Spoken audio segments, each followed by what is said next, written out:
नमस्कार दर्शको, नवीन एका व्हिडिओमध्ये मी स्वागत करत आहे आपला सर्वांचा लाडका गणेश डवरी आणि आपण पाहत आहात जीडी ऑलराऊंडर हे युट्यूब चॅनल. दर्शको, अत्यंत महत्वाची अशी मी माहिती आज आपल्यासाठी घेऊन आलेलो आहे आणि ती माहिती खास करून आपल्या शेतकरी मित्रांसाठी असणार आहे. तर आजचा व्हिडिओ खूप महत्वपूर्ण होणार आहे, त्यामुळे आपल्या महाराष्ट्रातील तमाम शेतकरी मित्रांनी हा व्हिडिओ जरूर पाहावा आणि आपल्या जवळच्या शेतकरी मित्रांना शेअर करावा, जेणेकरून आपल्याला ही महत्वाची माहिती आणि ही महत्वाची अपडेट समजेल. आणि कोठेही स्किप न करता, कोठेही अर्धवट व्हिडिओ न सोडता शेवटपर्यंत हा व्हिडिओ पाहाल, त्यावेळीच आपल्याला ही नेमकी काय माहिती आहे हे आपल्याला लक्षात येईल. तोपर्यंत इथे साईडला जे दिलेले आहे घंटीचं बटन, त्याच्यावर क्लिक करून जीडी ऑलराऊंडर हे युट्यूब चॅनल दर्शको सबस्क्राईब करा. तर दर्शको, आता वेळ न दवडता आपण मुख्य मुद्द्याला हात घालूया आणि विषय सुरू करूया. तर दर्शको, जवळपास जूनची 19 तारीख आली, 20 तारीख आता उद्या येईल, म्हणजे जवळजवळ हा महिना संपतच आला जून. तरी अजून पावसाचं काही धोरण दिसत नाही. शेतकरी वर्ग, शेतकरी मित्र आकाशाकडे डोळे लावून बसलेले आहेत की पाऊस कधी पडतो. तर ह्या कमीत कमी हवामानाच्या उद्देशाने म्हणा, हे हवामान जे आहे आता, हे एल निनोचं सावट आहे ह्या हवामानावर. त्यामुळे पाऊस पडेल का नाही याची शंका आहे. तरीही हवामान खात्याने सांगितलेले आहे की येत्या 4 ते 5 दिवसात पाऊस पडण्याची दाट शक्यता आहे. पण हा पाऊस म्हणजे मान्सून पाऊस होणार नाही, हा एल निनो विरहित पाऊस म्हटला तरी काही हरकत नाही. तरी दर्शको, पावसाची चिंता शेतकऱ्याला इतकी लागलेली आहे की अक्षरशः त्याच्या डोळ्यातून पाणी येत आहे की हा जून महिना हा पावसाचा पावसाळा होता. पेरणी कधी करायची, पेरणी जर नाही झाली तर आमच्या कर्जाचा बोजा वाढेल, कसं जगायचं, हे शेतकऱ्याला चिंता लागून राहिलेली आहे. सरकार सुद्धा चिंतेत आहे की या एल निनोचं सावट असल्यामुळे यंदा दुष्काळ तर पडणार नाही.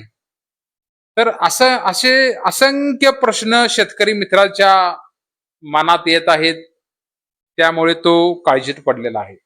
तर याची इत्तुमत माहिती आता आपण जी काही अपडेट आहे, नुकतीच मला प्राप्त झालेली आहे, ती अपडेट आता मी आपल्याला सांगतोय, आपण लक्षपूर्वक ऐकावे. जून संपत आला तरी पाऊस का नाही, मान्सून लाभल्याचे संकट आज शेतकऱ्यावर आलेले आहे. तर नमस्कार मित्रांनो, जून महिना अर्धा संपून गेला आहे. खरं तर आतापर्यंत संपूर्ण महाराष्ट्र पावसाने चिंब भिजायला हवं होतं. शेतकरी राजा चातकासारखी पावसाची वाट पाहत आहे, पण आभाळात ढग येतात आणि पाऊस न पडतात निघून जातात. जून महिना संपत आला तरी पाऊस का लांबलाय, यामध्ये नक्की कारण काय आहे आणि हवामान खात्याचा पुढचा अंदाज काय आहे, हीच महत्वाची माहिती आज आपण या व्हिडिओमध्ये पाहणार आहोत. तरी व्हिडिओ हा दर्शको शेवटपर्यंत पहा. नंबर 1, पाऊस लांबण्याची मुख्य कारणे काय आहेत? वैज्ञानिक आणि हवामान अभ्यासकाच्या मते यंदा मान्सून लांबण्याची काही प्रमुख जागतिक आणि स्थानिक कारणे आहेत. त्याआधी आपण हा एक छोटासा व्हिडिओ पाहून घेऊया. इथे साईडला मी एक व्हिडिओ दाखवणार आहे, तोपर्यंत आपण पाहू. सह्याद्रीच्या कुशीत मान्सून पूर्व पावसाच्या आगमनाची शेतकरी आतुरतेने वाट पाहतोय.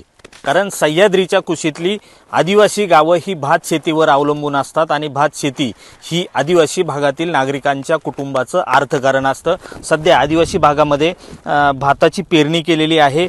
पाऊस झाल्यानंतर हा भात उगून आल्यानंतर त्याची आवणी केली जाते आणि नंतर भात पीक हे कुठंतरी सुरळीत येतं आणि त्यातून आदिवासी भागातील शेतकऱ्यांना कुठंतरी दिलासा मिळतो. संपूर्ण वर्षभराचं कुटुंबाचं अर्थकारण आदिवासी भागातलं हे भात शेतीवरती अवलंबून असतं.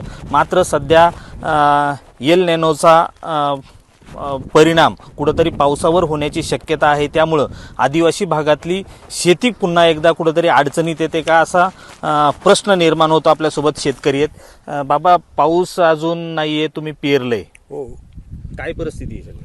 पावसाची पेरणी आमच्याकडे 8 दिवसापूर्वीच होऊन गेलेली आहे आणि पाऊस तर अजिबात झालेला नाही. पर्यायी जर पाऊस झाला नाही तर भातचे रोपं उगवणार नाही आणि त्यामुळे सर्व शेतकऱ्यांचं नुकसान होणार आहे. खरं तर पावसाचं सांगितलं होतं, म्हणजे पेरणी करू नका सांगितलं होतं हवामान खात्याकडनं. तर आता तर दर्शको, आता आपण हा व्हिडिओ पाहिलाच असेल. तर आता आपल्याला हवामान बदल मी सांगतो काय आहेत. गेल्या काही वर्षात जागतिक तापमानाची झालेली वाढ हे सर्वात मोठे कारण आहे. समुद्राचे तापमान वाढल्यामुळे मान्सूनच्या वाऱ्याची नेहमीची पद्धत बदलली आहे. हवेच्या दाबातील गडबड. मान्सून पाऊस महाराष्ट्रात येण्यासाठी अरबी समुद्रात कमी दाबाचे क्षेत्र व्हावे लागते. यंदा हे क्षेत्र वेळेत तयार न झाल्यामुळे मान्सूनचे वारे दक्षिण भारतात रेंगाळले आहे. चक्रीवादळाचा प्रभाव. मे आणि जूनच्या सुरुवातीला समुद्रात निर्माण होणाऱ्या चक्रीवादळामुळे मान्सूनचे वारे भरकटतात. ही वादळे पावसाचे ढग स्वतःकडे खेचून घेतात, त्यामुळे मुख्य भूभागावर पाऊस लांबतो. दुसरं कारण बघा, याचे शेती आणि सर्वसामान्यांवर काय परिणाम होतात हे आपण पाहूया. पाऊस लांबल्याचा थेट फटका आपल्या अर्थव्यवस्थेला आणि ग्रामीण भागात बसत आहे. पेरण्या खोळंबल्या. महाराष्ट्रात लाखो हेक्टरवरली पेरणी अजूनही झालेली नाही. शेतकरी पावसाच्या प्रतीक्षेत आहे. दुबार पेरणीचे संकट. काही भागात सुरुवातीच्या किरकोळ पावसावर शेतकऱ्यांनी घाईघाईने पेरणी केली, पण आता पाऊस गायब झाल्यामुळे ते बियाणे वाया जाण्याची आणि दुबार पेरणीची मोठी टांगती तलवार शेतकऱ्यांवर आज उद्भवली आहे. जलसंकट आणि पाणी टंचाई. धरणामधील पाणी साठा ऐतिहासिक दृष्टी खालावला आहे. अनेक गावांमध्ये टँकरचे पाणी पुरवठा करावा लागत आहे. तसेच जनावरांचा चाऱ्याचा प्रश्नही गंभीर बनत चाललेला आहे. आता मुख्य तिसरं कारण बघा, हवामान खात्याचं एमडी ताजा अंदाज काय आहे हे आपण पाहूया. पण मित्रांनो, निराश होण्याची गरज नाही.